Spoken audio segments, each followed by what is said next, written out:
हे रक्सी देउता, हे सेन्तेरेम देउता, हे खट्टु देउता, तिमी पनि अहिले त संसारको सबैभन्दा सर्वश्रेष्ठ भएको छ।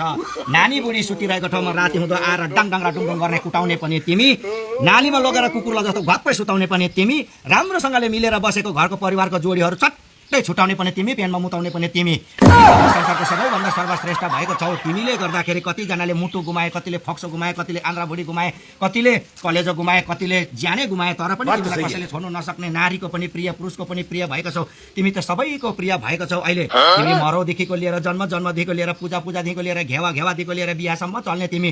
तिमी छैन भने मान्छेहरू बिहामा पनि आउनै नखोज्ने, तिमीलाई नै गर्दाखेरि सबैजना बिहामा आउने। तिमी छ भने त तिमी खाएपछि सबैलाई धम्की दिने, संसारै किन्ने धम्की आउने पनि तिमी नै हो। तिमी छैन भने लाटा जस्तो, तिमी खाएपछि संसारको सबैभन्दा बाटा जस्तो बनाउने पनि तिमी। हे सेन्तेरेम देउता, पानी चढाइदे, पानी चढाइदे, पानी चढाइदे। यो छैन भने अहिले दुनियाँमा केही छैन।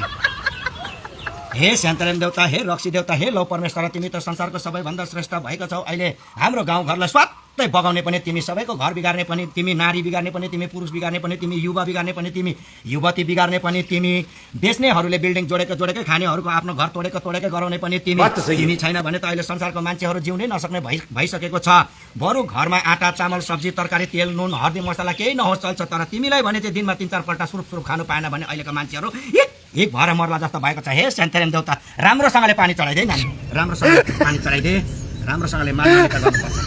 तिमी खाइसकेपछि, तिमी भित्र पसिसकेपछि, एकछिनमा रनफन धन पारेपछि नारी पुरुष केही चिन्नु नसक्ने, गाउँघरका चेलीबेटीहरू पनि चिन्नु नसक्ने, को केटी को केटा केही चिन्नु नसक्ने बनाउने पनि तिमी, बाटोमा सुताउने पनि तिमी, सबै कुरो गराउने पनि तिमी, कुकुरले मुख चटाउने पनि तिमी, घरको हाँडा भाँडा बेचेर रक्सी खानै पर्ने बनाउने पनि तिमी, घरको छानो उडेको थाहा नहुने, बुढी नानी यताउता भएको थाहा नहुने, स्कुल पढाउने खर्च पर्छ के कसो यादै नगरिकन तिमीसँगै मात्रै माया प्रीति गरेर बिहान निक्लेकोदेखिको रातिसम्म गाउँमा हलङ हलङ हलङ बनाएर बोलाउने पनि तिमी।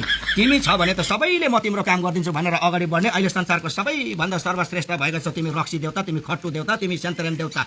बरु सासै जाला जस्तो हुन्छ तर तिमीलाई छोड्नै नसक्ने तिमी, यस्तो सबैभन्दा संसारको सर्वश्रेष्ठ रक्सी देउता भएको छौ। पानी चढाइदे, पानी चढाइदे।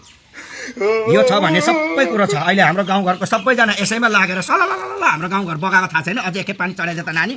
ल तिमीलाई अब अन्डाले पनि पुजिदिनु पर्यो। हे रक्सी देउता, सबैको घरको छोराछोरी बिगार्ने पनि तिमी, आमा बाउले सबैले छोराछोरीलाई सिकाउने पनि तिमी, राति हुँदो आएर डाडङ र डुडुङ पारेर घरको छोरा बुहारी नानीहरूलाई चिल्रा बिल बनाउने पनि तिमी, बुढी पनि बिगार्ने तिमी, बुढा पनि बिगार्ने तिमी। सबै गाउँघर बाटोतिर सबैजना हेलालाई भएर आफ्नोको ससुराको दाजुको भाइको केही नचिनिकन बाटोमा हेलाला पक्ला जस्तो बनाएर हिँडाउने पनि तिमी। हे रक्सी देउता, फेरि पानी चढाइदियो, अन्डाले पनि ल।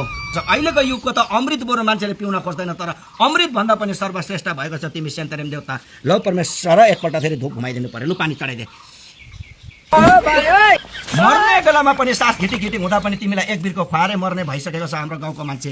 ससुरालीमा पनि तिमीलाई चेपेर गएन भने दसैँमा टिका लगाएर पैसै नदिने भइसकेको छ। तिमीलाई अगाडिपट्टि लगेर देखाइदिएको छ भने त सासू पनि खुसी, ससुरा पनि खुसी भइराख्ने, सासू पनि खाने अनि ससुरा पनि खाने, ज्वाइँ पनि खाने भएकोले गर्दाखेरि ससुरालीमा गति देखाउने बनाउने पनि तिमी, नानीमा सुताउने पनि तिमी, पेनमा मुताउने पनि तिमी, बुढाबुढी मिलेर बसेको छ भने चट्टै छुटाउने पनि तिमी, राति हुँदो बुढी नानीलाई डङ मातेर आएर कुटाउने पनि तिमी। लौ परमेश्वर, पानी चढाइदिन्छु अब तितेपातीहरू गरेर।